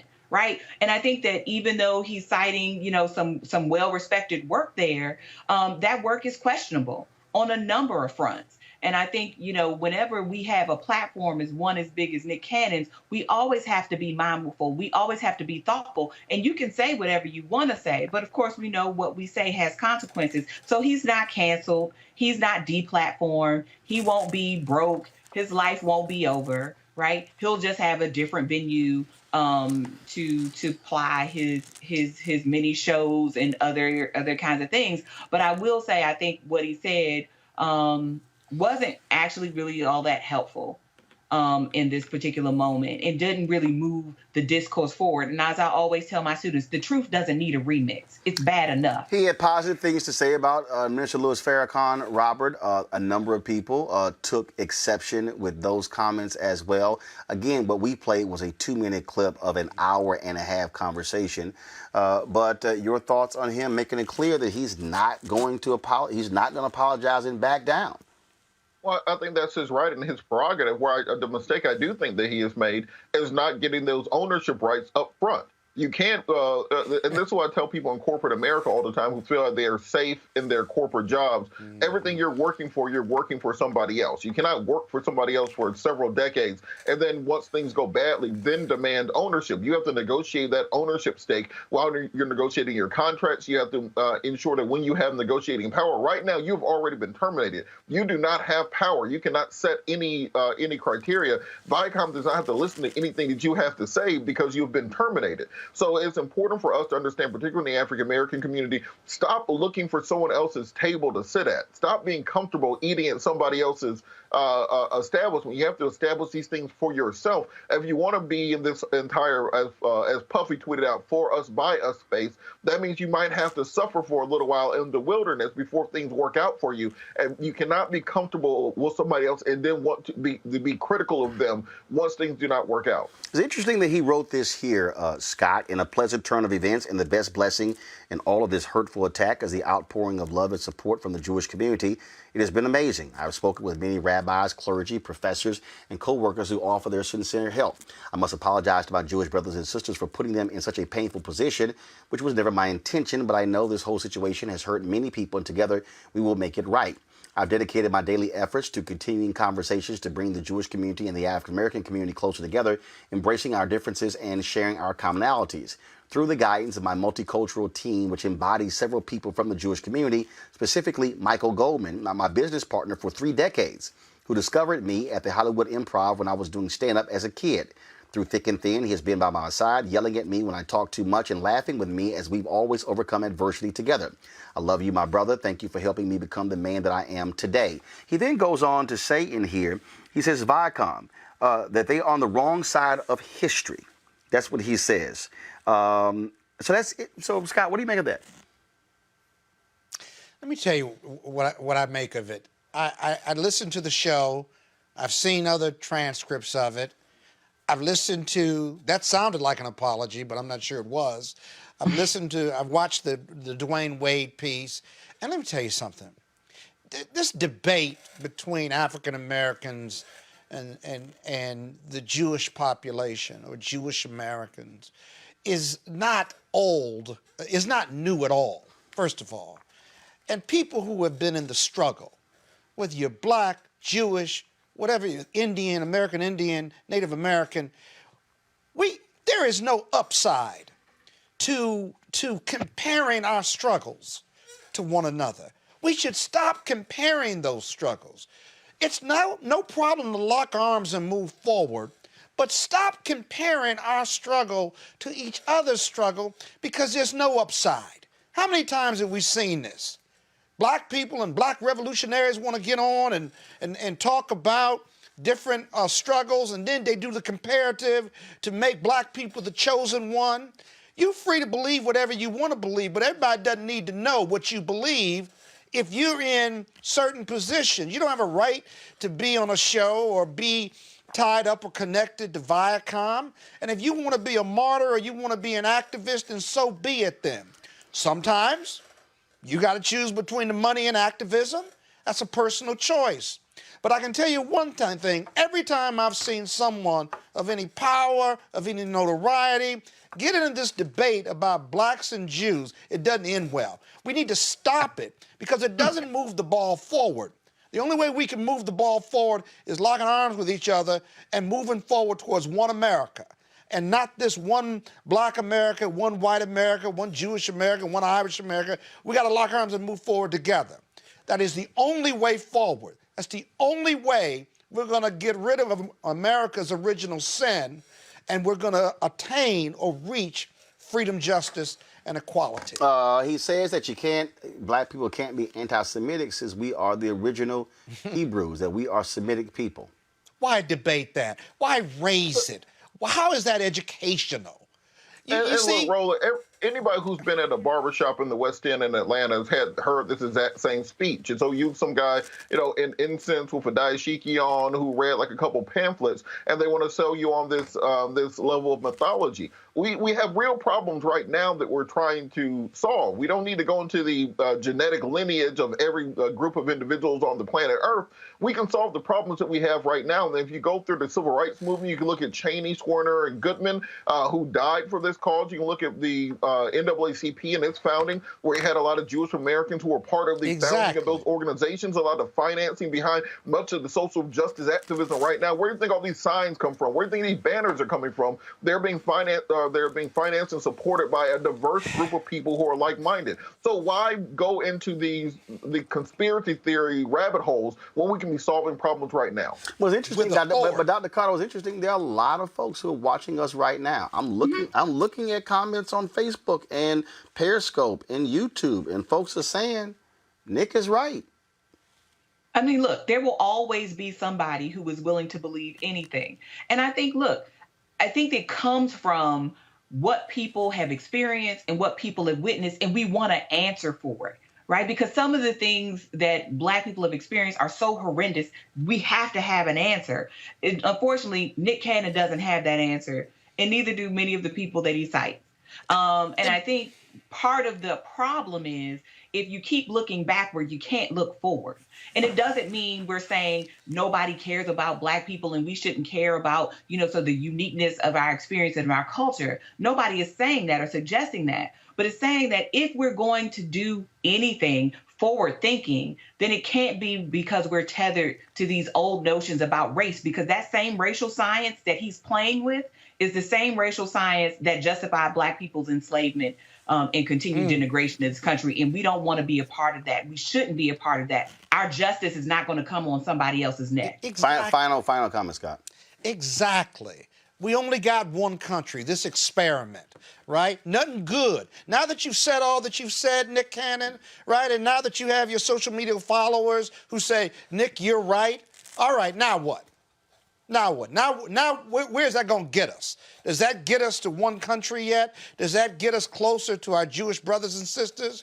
They were on the front line in the 60s. They were on the front line doing Jim Crow, if not all of them, a lot of them. And we didn't get civil rights, and we didn't move forward in whatever industry there is without the help of people that didn't look like us or people that struggled like us. Gotcha. I'm not saying he's right or wrong. What I'm saying is it's not necessary to the debate. It doesn't add to us moving forward. All right, folks. We'll have part 2 of this conversation tomorrow right here on Roland Martin Unfiltered. Are you back tomorrow? No, we're not. No, sorry. No, we're not. No, we're not. We have the Thursday panel. Oh, we had that deal. For the Thursday panel for that. So Scott, Robert, and Dr. Carter, we certainly appreciate you joining us today. Thanks a bunch. Folks, we want you to support Roland Martin Unfiltered. This is a Black-owned, independent platform. Right now, there are 7,226 of you watching on YouTube right now, about 1,000 on Facebook, about 116 on Periscope. Please join our Bring the Funk fan club. Your dollars make it possible for us to do what we do.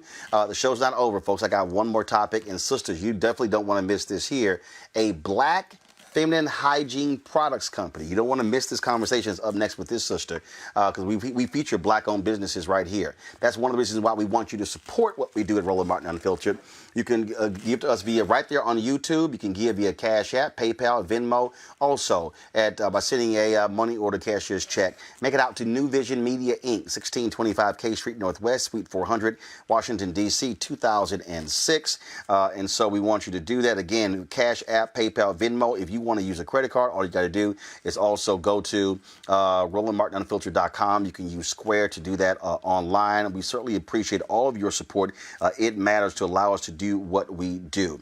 And so I'm going to do this here. I'm going to read some names off after we have our next guest. And this next topic is why we do what we do, and that is being able to have Black-owned businesses to talk about things that they're doing. And so after being diagnosed with a reproductive illness related to chemicals found in popular feminine care products, entrepreneur Arion Long created a unique solution-based reproductive product line named Femly.